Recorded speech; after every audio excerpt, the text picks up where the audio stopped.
오늘 민수기 하나님의 백성의 수에 대한 이야기입니다. 먼저 첫 장 띄워주실래요? 첫 장이 보이나요? 보이시나요? 너무 작네요. 보이세요? 네. 민수기 옆에 영어로 넘버스예요. 넘버스. 하나, 둘, 셋, 넷. 수를 세는 겁니다. 그리고 히브리어로는 베미드 바르. 이게 무슨 민수기의 의미가 뭐라고 쓰여져 있어요? 밑에? 백성의 수를 헤아리다. 그러니까 백성 민자의 수숫자예요. 그래서 하나님의 백성이 얼만큼 되는가, 그 이제 백성의 수를 계수하는 내용인데요. 저자는 우리가 잘 알고 있는 모세예요. 자, 모세 오경이 뭐라고요? 창, 레, 미, 신. 창은 창세기, 출은 출애굽기, 레는 레위기, 미는 민수기, 신은 다음에 할 신명기. 이렇게 모세가 지었습니다. 지금으로부터 3,400년경, 지금으로부터 3,400년경, 그리고 BC로 나누면 1,400년경에 썼는데, 우리나라 3,400년 전은 뭐 그렇게 큰 그 역사가 이렇게 기록 문자, 사실 역사는 기록이 남아야 그 상황을 유추할 수 있거든요. 그 시대 상황을. 근데 우리나라에는 저 상황 3,400년 전에는 어떤 기록의 문자가 많지 않고 뭐 고조선이라고 얘기하기도 하고 뭐 이래요. 자, 민수기 내용을 좀 살펴보겠습니다. 민수기 내용 우리 첫 번째 읽어볼까요?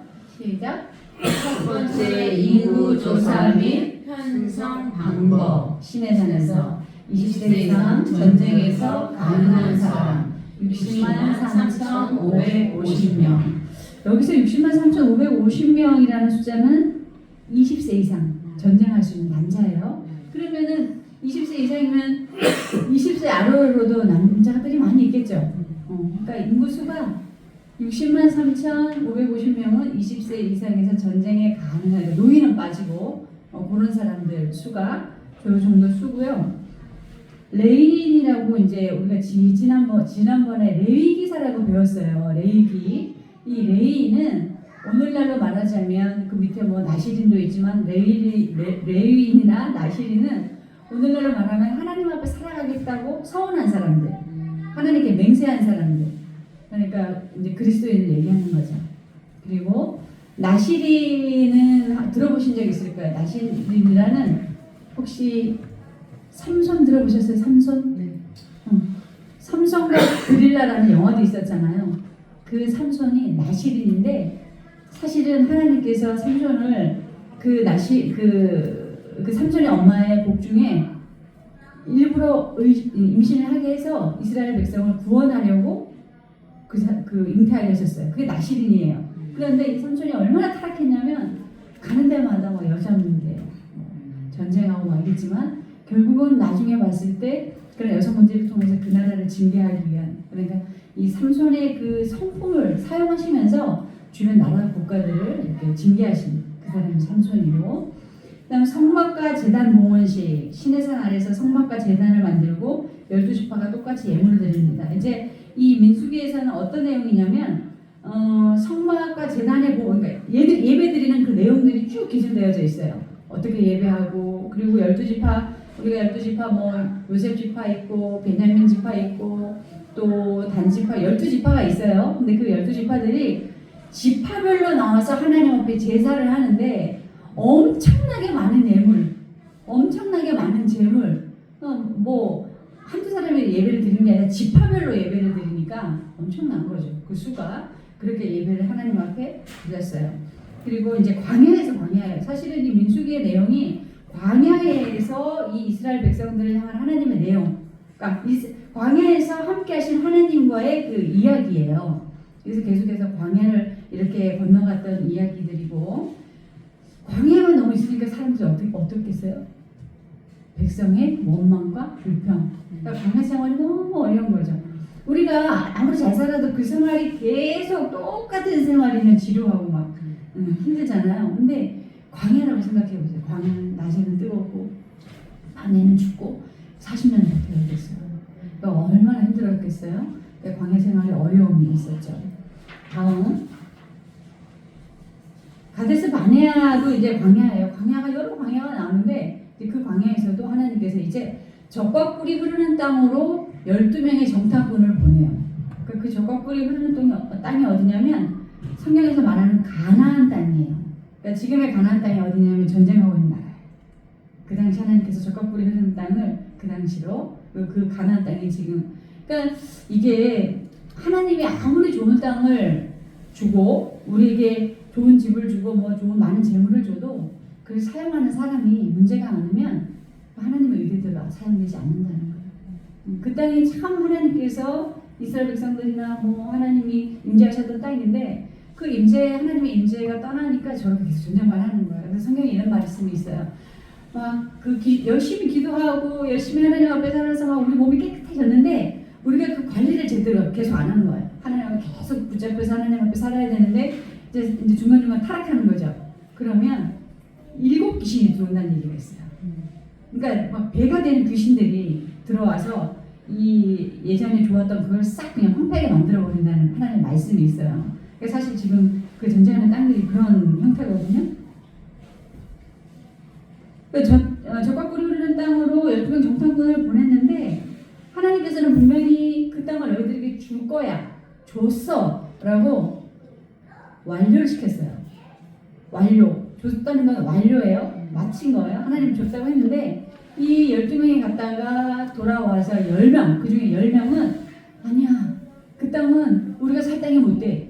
거기 사는 사람들은 막 거인이고 힘도 세고 우리는 그 사람들 앞에 가면 메뚜기에 불과해. 우리는 살 수 없어 라는 이 하나님을 불신하는 말을 퍼뜨려서 사람들이 밤새 울고 너희가 우리를 죽이려고 이집트에서 출애굽했느냐 이러면서 하나님께서 너희가 나를 불신했다. 내가 너희들에게 분명히 준다고 약속했는데 줬다고 했는데 너희들은 불신의 말을 했다. 믿지 않았다 나를. 그래서 이 10명은 들어가지 못해요.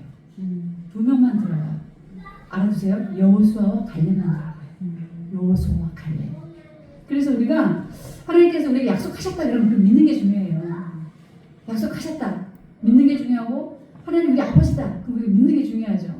그분이 우리 아버지가 맞는지 뭐 이렇게 막 불신하거나 하나님이 주신 뭐 말씀에 대해서 불신하거나 은혜에 대해서 불신하는 말을 하면 우리가 적과꿀이 흐르는 땅으로 하나님 주시는 복을 못 받을 수 있다는 것을 우리가 기억할 수 있어야 되는 거예요. 우리가 사람 사이에도 말이 굉장히 중요하잖아요. 그래서 여기에서 이 민수기 안에서 이 하나님 이 말씀하셨어요. 너희들의 말이 내 귀에 들린 대로 내가 응하리라. 이 말씀이 이 책에 기록되어져 있어요. 그리고 바산 왕 옥과 아모리 왕 시온을 죽인 이야기. 이것은 뭐냐면 적과꿀이 흐르는 땅으로 가야 되는 그 광야의 길에서 막 방해를 하는 거예요. 이 바산 왕과 아모리 왕이 하나님의 백성들을 막 방해하는 거예요. 그 길을 지나가지도 못하게 하고 그래서 하나님 죽여라 그래서 죽인 거고 왕의 대로에서 생긴 일들 중에 에돔 왕이 길을 내주지 않아 불평하다가 불뱀에게 물린 사건. 광야에서 계속해서 이제 어려움을 닥치니까 사람들이 막 불평불만하는 거예요. 불평불만해서 하나님 앞에 계속 그러니까 하나님께서 불뱀을 쫙 풀어주세요. 뱀. 사람들 그래서 뱀에 물려고 사람들이 엄청 많이 죽었어요.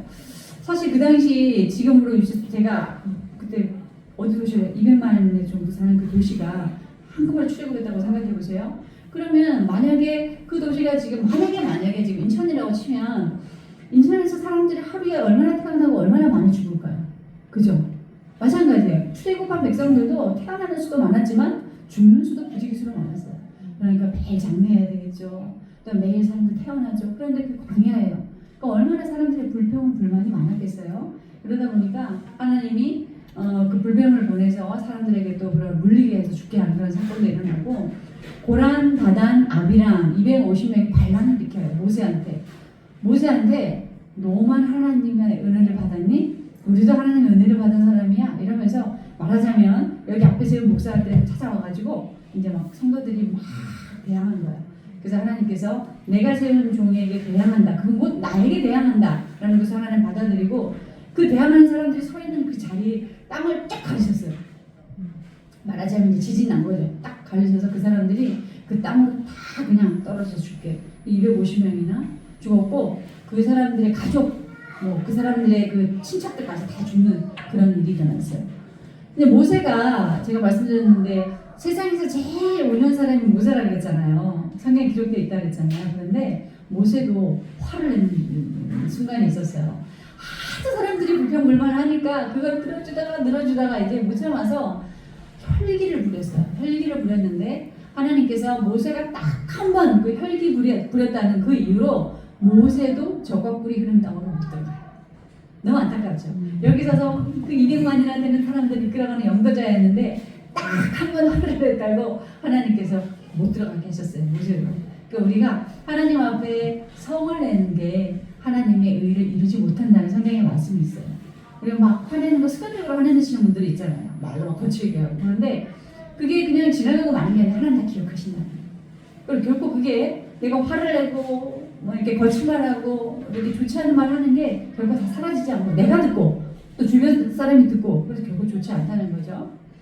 발람의 어그러진 길은 뭐냐면 그 이스라엘 백성들이 엄청나게 막 이렇게 다니다 보니까 한 어떤 나라의 왕이 그 백성들이 자신의 나라에 어떤 위협을 줄까봐 그 정치는 사람이 있어요. 무당원 같은 정치는 사람을 불러다가 막 저주하라고 보냈어요.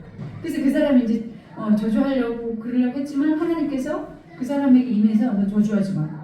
그 사람들은 나의 백성이야. 복이야. 너 저주하지 마. 그랬는데 이 발람이 발락이라는 왕이 발람을 부른 거예요. 근데 자꾸 이 발람에게 와서 저주하라 그러니까 어쩔 수 없이 갔어요. 가서 저주를 하려고 딱 섰는데 성경에는 그 이스라엘 백성이 그 지난번에 제가 진영 이렇게 진영별을 한 거 보여드렸잖아요. 진영 성막이 있고 진영. 그 산에 올라가서 그 모습을 보니까 너무 아름다워.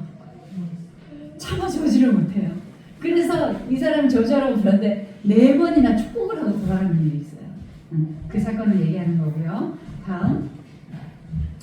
이제 민수기 내용 중에 또 이제 땅 분배하는 얘기가 나와요. 12지파니까 얼마나 많은 사람들이 한꺼번에 다 몰려 살면은 계속 충돌이 있지 않겠어요? 그래서 적과 꿀이 흐르는 땅, 가나안 땅에 들어가면 이렇게 분배를 해서 지파별로 나누어 살아라 이렇게 되어져 있고 그 40년의 광야, 그 노정기 어디 광야 담담 넘겨보실래요? 여기 이게 지금 광야가 쭉 나와 있는 거예요. 이렇게 화살이 보이시죠? 이렇게 저기 라암셋이라고 1번 보이시죠? 라암셋 저기서부터 예루살렘 보이세요? 저쪽 위에 아이, 길갈, 여리고, 예루살렘, 헤브론 거기로 가야 되는데 하나님이 거기서 이렇게 직진시켜서 그대로 가게 하시면 2주나 길어서 한 달이면 가요. 그런데 이스라엘 백성이 하나도 말을 안 들어가지고 하나님이 이렇게 광야 돌려 40년 동안 돌리는 거예요. 그래서 이 광야가 지금 계속 이렇게 광야를 지나서 이렇게 광야에 머물다가 이를 다 표기가 되어져 있고 지금 뭐 여리고, 예루살렘, 헤브론, 가나안 땅 지금 뭐 전쟁 나는 게 다 지금 전쟁 나는 이 근방 다 주변이에요. 그 땅이에요. 그리고 이제 도피성 이야기도 나오는데 하나님이 얼마나 우리를 이렇게 잘 친절하게 우리를 인도하시냐면 예전에는 사람들이 이렇게 뭐 나무하다가 기계가 도끼나 이런 게 칼날이 좋지 않으니까 같이 나무하러 갔다가도 도끼 날이 빠져서 사람을 이렇게 급소를 쳐갖고 죽는 경우들이 있었어요. 기술이 발달하지 않으니까. 그게 사람 의도적으로 죽인 게 아니잖아요. 근데 우리 너무 세밀하고 좋으신 하나님이 그것은 의도적이지 않다. 그러나 사람이 죽었으므로 이 죽인 사람이 도피성을 만들어 주셔서 거기에서 이 사람의 그 죄를 갚을 때까지 보호를 해주세요. 거기 머물 수 있게 해주세요. 만약에 이 사람이 나와서 그냥 일상적으로 생활한다 그러면 그 죽임당한 사람 가족이 혹시나 복수를 할 수 있잖아요. 그러니까 복수도 막고 이 사람 생명도 보여주시려고 도피성도 만들어주세요. 그리고 모압행제에서 두 번째 이제 인구조사를 또 하셔요. 네, 인구조사를 또 합니다. 그리고 이제 미디안이라는 그 주변 그 대적들과의 전투가 있어요. 계속 수르 광야, 신광야, 신의 광야, 뭐 바람 광야, 가데스 바네아 광야 이렇게 광야를 계속 돌죠. 다음. 자, 광야의 훈련 목적이 있어요. 제가 아까도 말씀드렸지만 2주나 한 달이면 갈 거리를 40년을 걸리게 하셨을까요? 사실 이스라엘 백성과 하나님은 결혼을 한 거예요. 하나님이 우리의 신부가 되고 이스라엘 사람들은 신부가 돼요. 그래서 결혼을 했단 말이에요. 그런데 이 결혼할 때 하나님께서 이 신랑과 신부의 깊은 교제 기간이 있어야 되잖아요. 남편도 모르고 신랑도 몰라서는 안 되잖아요. 신랑 신부가 서로 알아야 되잖아요. 그런데 이 신부되는 이스라엘 백성이 자꾸 그 주변 국가에 있는 신들에게 기웃거리는 거예요. 우리 하나님을 믿어야 되는데 그 주변 국가에 있는 우상을 섬기고 다른 나라의 신을 섬기고 이러면서 하나님이 괘씸하니까 40년 동안 이제 훈련을 계속 시키신 거죠. 그리고 선민훈련이에요. 선민훈련. 이스라엘 백성들이 사실 출신이 뭐라 그랬죠? 이집트에서 신분이 뭐였었다고 그랬죠? 제가? 노예, 종. 그죠? 종으로 살았었기 때문에 그 종의 생활이 몸에 젖어 있지 않겠어요? 어떤 그 근성이라든가 이런 게 귀족은 귀족 나름의 그 태가 나고 종은 종의 태가 있잖아요. 근데 그 종의 모습을 벗어내지 못해요. 40년 동안 계속 막 싸우고 막 욕하고 불평불만하고 계속 그래서 하나님께서 그 오랜 시간 동안 거룩한 백성과 제사장의 나라를 만들어 가십니다. 우리 또 훈련이 필요하잖아요. 아이들 태어나면은 유치원 보내고 뭐 요새는 막 너무 일찍 보내서 왜 이렇게 일찍 보내냐 그러면은 사회성 떨어진다고 빨리 보낸다고 그러는데 오히려 그게 사회성을 망치는 건데 또 너무 빨리 보내는 것도 있어요.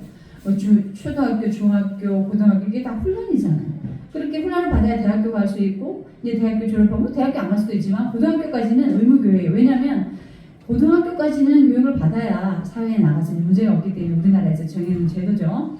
그렇게 훈련을 받는 구원받은 백성답게 살아가는 모습. 가장 궁극적인 것은 하나님 없이 살 수 없다는 거예요. 우리가 하나님 없이 사는 사람들도 지금 우리 뭐 주변에는 있어요. 하나님 없다 그러고 사는 사람들도 있지만 우리가 하나님이 우리의 주인 되시고 우리의 창조주가 되신다는 걸 알면 우리가 함부로 허투루 살아갈 수가 없어요. 계속해서 말씀대로 살아가려고 그러고 우리 인간의 창조 목적이 무엇인지 알려고 그러고 그러기 때문에 일반 사람들과 성도들의 삶이 달라질 수밖에 없겠죠. 달라질 수밖에 없겠죠. 오전에 말씀에서도 부활의 생명, 부활의 권능이 임하면 어떻게 개인이 변하고 교회가 변하고 사회가 변하듯이 그렇지 않고 하나님을 모르는 사람은 그냥 태어나서 살다가 그냥 좀 좋은 일을 할 수도 있겠죠. 그렇게 살다 가지만 하나님께서는 하나님 없이는 살 수 없다라는 명확한 그 목적을 알려주시고 그렇다면 지금 이 사람들은 이 구원받은 1세대 사람들은 제가 아까 말씀드렸듯이 구원받은 1세대 사람들은 모조리 다 죽고 못 들어갔어요. 저가 구리는 땅에. 그리고 그 2세대 사람들이 들어갔어요. 어린 아이들. 40년의 그 광야 생활이 이렇게 힘든데 그러면 현재 우리는 하나님을 믿는 우리의 삶이 어떤가 한번 생각해 보셨으면 좋겠어요. 우리가 예수님 믿고 막 전적으로 시작해서 막 이렇게 믿어가는 게 얼마 되지 않았어요, 사실은. 그래서 많이 변화를 우리가 요구하는 건 무리지만, 그러나 지금 우리가 살아가는 삶과 그 당시 이스라엘 백성의 광야의 삶을 비교해 보았을 때, 과연 우리는 그 광야에 던져놨을 때 우리는 과연 어떨까? 우리는 불평불만 안 할 수 있을까? 광야. 그리고 분명히 우리 신앙생활 하다 보면 우리 성도님들에게도 광야라는 영적인 그런 시간을 맞이할 때가 있어요. 내가 어려움을 겪고 싶지 않지만 어떤 의도치 않은 어려운 일이 생길 수도 있고 또 우리가 뭐 예수님 믿었다고 해서 그날 이후부터 지금까지 계속 막 행복하기만 한 건 아니잖아요. 감정의 뭐 기복도 있고 이런 생활들이 있고 이런 광야를 계속해서 거쳐가는 게 사실은 죽을 때까지 우리가 광야에 있다고 말해도 과언이 아니에요. 죽을 때까지. 그래서 우리가 하나님의 그 구원받은 백성의 수에 우리가 분명히 들어왔어요. 그죠? 우리가 들어왔어요. 그런 백성의 수에 들어왔고 그렇다면 우리는 정말 훈련을 받는 이 상황 속에서 가장 구원받은 백성답게 가장 아름다운 모습으로 그런 선민으로 살아가시기 주님의 이름으로 축복합니다.